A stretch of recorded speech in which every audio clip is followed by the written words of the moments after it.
प्यारे दोस्तों, बारिशों ने मुल्क भर में तबाही मचा दी है। अब ये हुकूमती नाअहली है या अल्लाह का अज़ाब। इस्लामाबाद में बादल फटने से सैलाब आ गया। क्या ये कुदरत की वार्निंग है? इस हवाले से हुकूमती इदारों की क्या जिम्मेदारी बनती है और क्लाउड बर्स्ट कितना खतरनाक साबित हो सकता है? आज हम आपको मॉनसून की विपरीत बारिशों की तबाहकारियों और इनके नतीजे में पाकिस्तानी अवाम के लिए पैदा होने वाले मसाइल से आगाही देने की कोशिश करेंगे। नाज़रीन, मुल्क भर में मॉनसून का स्पेल जारी है। शुमाल मशरकी पंजाब, खित्ता पोठोहार, रावलपिंडी, इस्लामाबाद और कराची समेत जनूब मशरकी सिंध, बालाई खैबर पख्तूनख्वा, आजाद कश्मीर और शुमाल मशरकी बलोचिस्तान में शदीद बारिशें हो रही हैं और कई इलाकों में सैलाबी सूरत हाल है। कोहाट के इलाके दरा आदम खेल में शदीद बारिश हुई। एक खबर के मुताबिक बारिश का पानी घर में दाखिल होने से पूरा खानदान डूब गया, जिसमें खवातीन और बच्चों समेत 11 अफराद जाँ बाक हो गए। जबकि पाकिस्तान के खूबसूरत तरीन शहर दारुल हुकूमत इस्लामाबाद में भी सैलाबी कैफियत पैदा हो गई और बादल फटने से कई इलाके ज़ेरे आब आ गए। जबकि सोशल मीडिया पर वायरल एक वीडियो में देखा जा सकता है कि एक खातून स्कूटी पर जा रही थी कि पानी के तेज बहाव की वजह से पानी में बह गई और बाद अज़ां ये बताया गया कि डूबने से उसकी मौत वाक़ हो गई। ये खुली हकीकत है कि बारिश की तबाहकारियां अहले वतन के लिए नई बात नहीं है। हर साल बारिशों के सीजन में 20 हलाकतें होती हैं और नुकसानात अलग होते हैं। शदीद बारिश, नदी नालों में तुगयानी और दरियाओं में सैलाब आने की वजह से मुतअद्दिद शहरी और दही इलाके तबाही की नजर हो जाते हैं।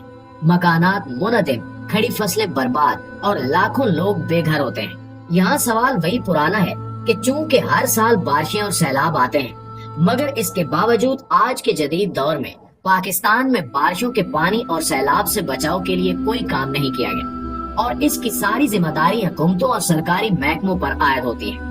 हुकूमती इदारों की प्लानिंग से लेकर इंफ्रास्ट्रक्चर की तामीर और मेंटेनेंस तक कारकर्दगी का जायजा लिया जाए तो कारकर्दगी न होने के बराबर है। जबकि सरकारी इदारों की तनख्वाहों, अलाउंसेस और तरक्याती कामों की मद में सरकारी खजाने से अरबों रुपए की अदायगी होती है। प्यारे दोस्तों, हर सूबे में लोकल गवर्नमेंट के नाम से मुख्तलिफ इदारे मौजूद हैं। इनमें मुलाजमीन हर महीने तनख्वाहें और दीगर मुराद लेते हैं, लेकिन कारकर्दगी का अंदाजा यूँ लगाया जा सकता है कि हर शहर और कस्बे में नाजायज तजावुजात कायम है। रिहायशी आबादियों में हाउसिंग के कवानीन की खिलाफ वर्जी है। हत्ता के कराची, लाहौर, इस्लामाबाद, पिंडी और पेशावर में पोश आबादियों में खिलाफ वर्जी मामूल की बात है। कराची में केडीए और लाहौर में एलडीए की रिहायशी स्कीमों में बिल्डिंग बाय लॉज पर अमल नहीं किया जाता। लोगों ने ग्रीन बेल्ट्स को घरों में शामिल कर लिया है। घर का मेन गेट 2 फुट तक आगे बढ़ाकर लगाया जाता है, लेकिन मुतलका इदारे होने के बावजूद कवानीन पर अमल दरामद नहीं करवाया जाता, बल्कि मेन शाहराहों और झैली सड़कों पर जो दुकानें बनाई जाती हैं, उनके हवाले से भी कोई इंफ्रास्ट्रक्चर पॉलिसी तरतीब नहीं दी गई। यही वजह है कि कानून पसंद शहरी का हक सल्ब हो रहा है। ऐसी सूरत में बारिशों और सैलाब से भी तबाही होती रहेगी। कहीं आग लग जाए तो वो भी वक्त पर नहीं बुझेगी। गटरों और मेन होल्स के ढक्कन भी मौजूद नहीं रहेंगे। बिजली की तारों और खंभों से करंट लगने से हलाकतें भी होती रहेंगी और आम आवाम यूं ही ख्वार होती रहेगी। नाज़रीन ग्रामी, इस बार भी मॉनसून की बारिशों से कबल महकमा मौसमियात ने आगाह किया था कि इस बार मामूल से ज्यादा बारिशें होंगी और पहाड़ी इलाकों समेत जमीनी इलाकों में भी सैलाब का खदशा है। लेकिन हुकूमत वक्त ने इस वार्निंग की जानिब कोई तवज्जो नहीं दी और फिर वही हुआ जो हर बार बारिशों के सीजन में देखने को मिलता है।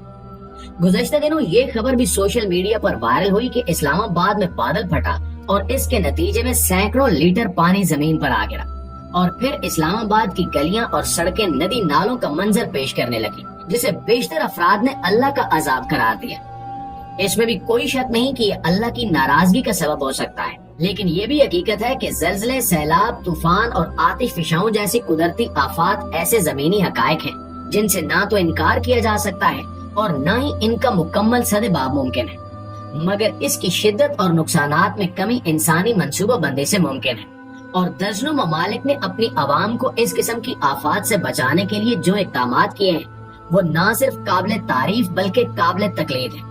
मगर अफसोस कि पाकिस्तान में इनफिरादी और इज्तमाई दोनों सतहों पर इसकी तकलीद तो दरकिनार, इन इक़दामात को डिस्कस ही नहीं किया जाता। जापान में ज़लज़ला प्रूफ इमारतों की तामीर, चीन, यूएई और मलेशिया समेत दर्जनों ममालिक में 50, 60 और 70 मंजिला ज़लज़ला प्रूफ इमारतों की तामीर और वहाँ शहरों के वस्त में बहने वाले दरियाओं को आवाम के लिए मुश्किलात की बजाय तफरीह और फायदे की जगह बनाना सिर्फ इन ममालिक की क़यादत की मंसूबा बंदी और इखलास की मरोने मिन्नत है, वरना दरिया का सैलाबी पानी न काले गोरे की तामीज करता है और न मुस्लिम और गैर मुस्लिम है। पाकिस्तान में गुज़श्ता 12 साल के दौरान 2 मरतबा जबरदस्त सैलाब आया, जिसकी वजह से बड़े पैमाने पर न सिर्फ तबाही हुई बल्कि हजारों अफराद कीमती जानों से हाथ भी धो बैठे। कहा जाता है कि 2010 के सैलाब से मुल्क को 10 अरब डॉलर का नुकसान हुआ था। लेकिन सोचने की बात ये है कि क्या हमने इन तबाहियों से कोई सबक हासिल किया, या इंसानी तबाही के ये मनाजिर किसी फिल्म के पार्ट की तरह हमने देखे और भुला दिए और पहले से ज्यादा अपने मामूल की चोरियों, कब्जों, गैर कानूनी और नाकिस तामीरात और कानून की मनमानी तशरीहात में मगन हो गए। मुअज़्ज़िज़ दोस्तों, मुल्क भर में दरिया, नदी नाले और सड़क किनारे तामीरात के लिए अंग्रेज दौर से कवानीन मौजूद हैं और इन कवानीन को वक्तन फवक्तन बेहतर भी बनाया गया। मगर पाकिस्तान में मसला कवानीन की कमी का नहीं बल्कि मसला कवानीन पर अमल दरामद का है। यही वजह है कि कालाम और बहरीन में 2010 के सैलाब में बहने वाले होटल मालकान ने फिर दरियाओं के दरमियान होटल और प्लाजे खड़े कर दिए। फिर वही पुल 2022 के सैलाबी रेलों में बह गए जो सिर्फ 10 साल पहले बनाए गए थे। मगर इसके बावजूद न किसी होटल के मालिक से पूछा गया कि तुमने दरिया के वस्त में होटल किस कानून के तहत बनाया, और न ही मंजूरी देने वाले किसी अफसर को फांसी पर चढ़ाया गया कि तुमने मंजूरी देकर सैकड़ों लोगों की जान खतरे में डालने की जरूरत क्यों की। न ही पुल बनाने वाले ठेकेदार और मुतलका इदारे के अफसरान को सरेआम सजा दी गई। और दूसरी जानिब जिस चीज को हमारे यहाँ उलमा और सादा लोग मुसलमान अल्लाह का अजाब कहकर अपने हुक्मरानों को बरी जिम्मा करते हैं, दुनिया भर में इसे हुक्मरानों और मुतलका इदारों की मिस मैनेजमेंट कहा जाता है। हमें जिक्र, अज़कार और वज़ाइफ की तलकीन की जाती है कि इस तरह से इस अजाब से छुटकारा पाया जाएगा, मगर दुनिया में इस किस्म के हालात के बाद जिम्मेदारों को कचहरे में लाया जाता है और आइंदा के लिए मंसूबा बंदी पर तवज्जो दी जाती है। हमें ये बात ज़हन नशीन करने की जरूरत है कि इस किस्म की कुदरती आफात इंसान के इनफरादी गुनाहों का नतीजा नहीं होती, ये इंसानों की कुदरत से छेड़खानी और इज्तमाई गलतियों का नतीजा होती है, जिन्हें सुधारने के लिए सबसे पहले हुकूमती मशीनरी को मैदान में आना पड़ता है। रही बात पाकिस्तान की, तो पाकिस्तान में बारिशों और सैलाबों और कुदरती आफात के हवाले से हिफाजती इंतजामात करने के लिए विफाक से लेकर सूबे और जिले तक महकमे और इदारे मौजूद हैं। हजारों की तादाद में अफसर और मुलाजमीन हैं, जिनका माहाना भारी भरकम खर्चा भी है। लेकिन इसके बावजूद बारिशों और सैलाबों की वजह से होने वाले जानी और माली नुकसानात में कमी आती है और न ही ये इदारे कोई बेहतर मंसूबा बंदी करते हैं। पाकिस्तान में बारिशों की वजह से होने वाला नुकसान विफाकी और सूबाई हुकूमतों की नाअहली का नतीजा है। लेकिन इस बारे में आप दोस्तों की राय क्या कहती है, कमेंट में हमें जरूर बताइएगा। इंशाल्लाह आपसे मुलाकात होती है अगली वीडियो में।